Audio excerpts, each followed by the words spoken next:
Bonjour et bienvenue sur la chaîne du chasseur d'étoiles de midi, chaîne de réflexion et d'humour sur les 12 coups de midi. Alors encore bonne fête à toutes les mamans qui me suivent, et puis alors bonne fête aux gens qui peuvent souhaiter bonne fête à leur maman. Voilà. Jean-Luc Reichmann est arrivé avec un bouquet de fleurs pour sa maman, mais bon, on ne sait pas quand est-ce que ça a été tourné, ça se trouve bien un mois. Donc bah, n'hésitez pas à me dire quand est-ce que ça a été tourné, ça me fait toujours rire de savoir qu'ils ont fêté la fête des mères peut-être au mois d'avril. Le maître de midi est arrivé, alors il y a un truc que j'arrivais pas à comprendre, parce que bon, moi j'ai pas d'a priori par rapport à lui, hein, parce que bon, avec les maîtres de midi maintenant j'ai l'habitude. Mais bon, hier, il y a plein de gens qui sont énervés par rapport à lui. Mais moi, je ne comprenais pas pourquoi ils avaient viré Jessica pour le mettre lui. Et ça y est, on a eu la réponse aujourd'hui. Et voilà. Eh bien, Alexandre, eh bien, il est HPI, c'est-à-dire que c'était quoi? C'est haut potentiel intellectuel, un peu comme dans la série. Donc c'est pour ça qu'ils ont viré Jessica pour le remplacer par Alexandre qui est HPI. Parce que franchement, sur le coup, bon, en général, quand il remplace quelqu'un, c'est pour le remplacer par quelqu'un d'autre de différent. Et là, donc, voilà. Donc maintenant, j'ai compris pourquoi ils ont viré Jessica. C'est parce qu'il est au potentiel intellectuel et ils l'ont pas choisi pour ses muscles. Et en plus, alors bon, pour toutes les personnes, comment dire, qui sont énervées de le voir tout le temps bouger, il faut juste savoir aussi, c'est qu'avec son avantage, on va dire, d'être HPI, mais il est aussi, il bouge tout le temps, donc il est hyper actif. Donc c'est pour ça qu'il peut énerver des gens, parce que donc il est hyper actif, il est hyper plein de trucs, quoi. Donc le t-shirt, je peux pas, j'ai HPI hein, pour la série. Au coup d'envoi, sa première question, dans quel pays peut-on entendre la langue d'Oï et la langue d'Oc? Donc bien sûr, c'est en France. Après, elle est arrivée, la Bretonne, trop mignonne. C'était Cécilia qui était venue avec papa et maman qui étaient derrière, plus Claire, sa meilleure amie, donc Kenavo, tout le monde. Alors la question en février dernier en Nouvelle-Zélande, quel est le moyen utilisé pour disperser des manifestants a eu l'effet inverse? Ça, c'est ce qu'ils auraient dû faire hier.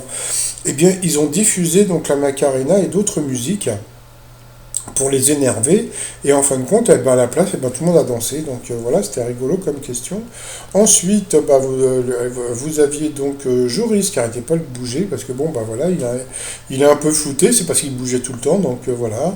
Alors, il était venu avec sa maman et sa grand-maman. Donc bonjour tout le monde. Alors, qui est Sally dont parle le tube d'Oasis, Don't Look Back in Anger? Donc c'était Nobody, personne. Après, donc, vous aviez, je crois que c'était Valérie, voilà, qui était rigolote parce qu'elle a rigolé tout le temps. Et d'après ce que j'ai compris, elle tient une boîte de nuit. Donc, ça doit être sympa, sa boîte, hein. Alors, d'où provient le son créé pour le cri du brachiosaure dans le Jurassic Park? Eh bien, d'un âne. Après, Jean-Luc Reichmann a eu un beau dessin qu'il va mettre avec tous ces beaux dessins. Et surtout, quand tu vois le bureau de Jean-Luc Reichmann, il n'y a aucun dessin. Donc, ça doit être dans un placard, tu sais, mon passant. Alors, qui a marqué le premier but en or de l'histoire de la Coupe du Monde de football? Donc, c'était Laurent Blanc. Donc, comme il est HPI, donc voilà, donc il nous a sorti la date et tout, etc. Mais moi, il y a un truc qui me fait rire avec les gens qui sont comme ça, hypermnésie, mais je te raconterai tout à l'heure. Euh, Autrefois, en quoi consistait la coutume vendéenne du maraîchinage? Eh bien, c'était de se rouler des pelles. Donc, sur cette question, eh bien, elle est passée au rouge. Qui dit rouge dit duel. Elle a pris Valérie en duel, qui est tombée sur une question qui semblait simple. Durant l'été 40, par qui fut tué les marins français lors de l'attaque du port algérien de Mers el Kébir? Donc, bon, tout le monde le savait, c'était les Anglais, sauf qu'elle a dit les Allemands, donc elle a eu dans l'os, donc elle a été éliminée. C'est dommage, hein, elle était sympa, puis elle avait un superbe rire. Donc ensuite, Cécilia, Alexandre, on va l'appeler HPI, et puis Jory se sont retrouvés donc au coup par coup. Alors, qu'est-ce qui désigne quelqu'un qui parle beaucoup? Eh bien, la mauvaise réponse était dispendieux. Après, qui est une célèbre mère? Eh bien, la mauvaise réponse, c'était une fée de Franche-Comté. Pourtant, c'est vrai que la lavandière, la mère de Nice, c'était assez connu. Ensuite, quel titre est au répertoire d'une chanteuse chanteuse brune.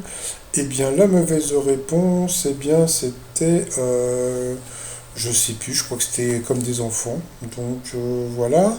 Donc, alors ensuite, qu'est-ce que c'était? Quel mot québécois est bien associé à ce qu'il désigne? La mauvaise réponse, c'était Barnic. Bon, c'était des lunettes, je crois. Espadrille basket. Bon, voilà, donc sur cette question, eh bien, la Bretonne est passée à l'orange, donc au rouge, qui dit rouge dit duel. Elle a pris donc Joris en duel, qui est tombé sur une question bah, qui semblait simple, hein. Quel animal a donné son nom au film qui raconte les aventures de Perrin et Campana en Amérique du Sud?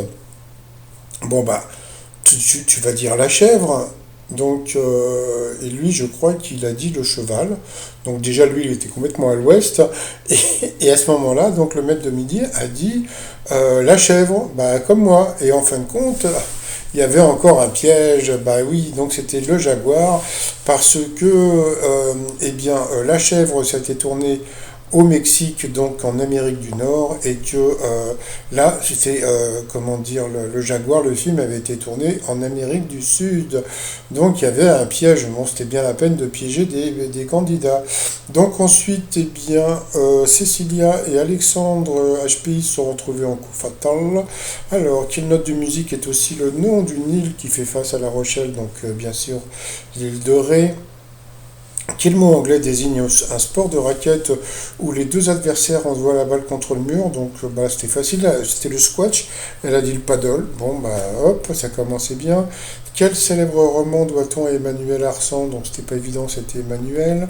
Quel mot est indissociable de barbelé? Donc le fil. Ensuite, outre une lettre, qu'est-ce qui est inscrit sur le jeton? Donc je sais pas, je crois que c'est les points.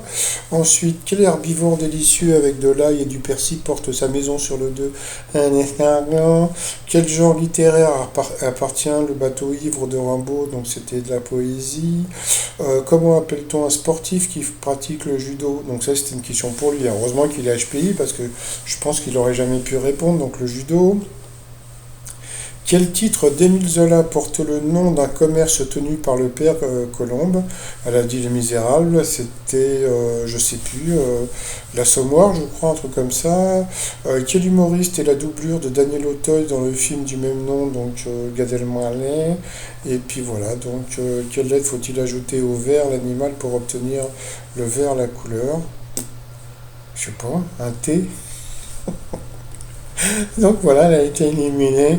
Et le maître de midi. Alors, comme j'ai dit tout à l'heure, donc le truc qui est rigolo, c'est que des fois, il se plante sur des questions qui sont simples. Et ça m'a fait penser un petit peu comment il s'appelait? Je crois que c'était Eric, hein, des 12 coups de midi, le champion breton, qui avait une mémoire superbe, etc.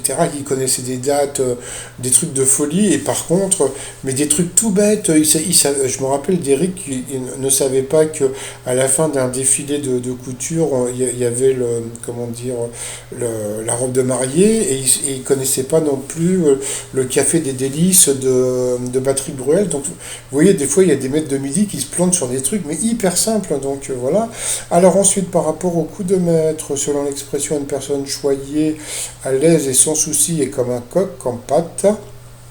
Alors on a appris que coq en pâte, je sais pas, je crois que c'était au Moyen Âge, je sais pas quand, ils mettaient de la pâte pour que les coqs soient plus jolis, parce qu'il bon, il paraît qu'à l'époque, les coqs étaient des animaux, voilà, magnifiques. Ensuite, en 1965, Jean-Luc Gollard a réalisé Pierrot le Fou, j'avais fait même le t-shirt Pierrot le Flou, voilà. Ensuite, quel t-shirt, tiens, fait partie de la tenue traditionnelle des gondoliers de Venise? Donc, bien sûr, c'était la marinière, donc ça c'était assez simple. Quel instrument accompagne le piano avec le célèbre générique des Feux de l'amour? Donc, bah, là aussi c'était simple, hein, c'était le violon. Donc jusque-là, c'était assez simple. Et à la fin, donc ils lui ont mis une question qui semblait, bah, qui n'était pas évidente, hein, moi je connaissais pas. Qui a écrit Le seul moyen de se délivrer d'une tentation est d'y céder? Eh bien, il a dit oui, c'est Oscar Wilde. Donc bon, donc je sais pas. Alors ou bien il écoute les grosses têtes, ou bien Il a dû, vous savez, quand vous inscrivez au 12 coups de midi, eh bien, il faut donner comment dire, les choses où vous êtes le plus fort. Et peut-être qu'il est très fort en citation. Donc voilà, donc il a dit Oscar Wilde, c'était bien ça. Donc voilà, donc il est content, il a gagné 10 000 euros. Et puis donc, bah, il arrêtait pas de sauter, comme je vous ai dit, hein, il est hyper actif, etc. Donc voilà, par rapport à l'étoile mystérieuse, mais il est parti sur Mika. Moi, par rapport à ce que je vois, moi, l'histoire de Pierre Palmade, moi, ça me plaît bien. Donc après, si c'est ça ou pas, j'en sais rien. Donc on verra bien. Sinon, bah, le t-shirt du jour, bah, sportif du dimanche. Hein, voilà, sur le filtremignon.com. Et puis sinon, bah, je vais souhaiter encore comment dire, une bonne fête à toutes les mamans. Et puis bon, bah voilà. Donc moi, j'ai rien contre lui, à part sa coupe de cheveux, peut-être. Voilà, quoi. C'est pas trop ma cam, mais bon, il fait ce qu'il veut. Hein. Donc voilà. Allez, je vous souhaite une très très bonne journée. Je vous dis à demain. Portez-vous bien. Bye bye.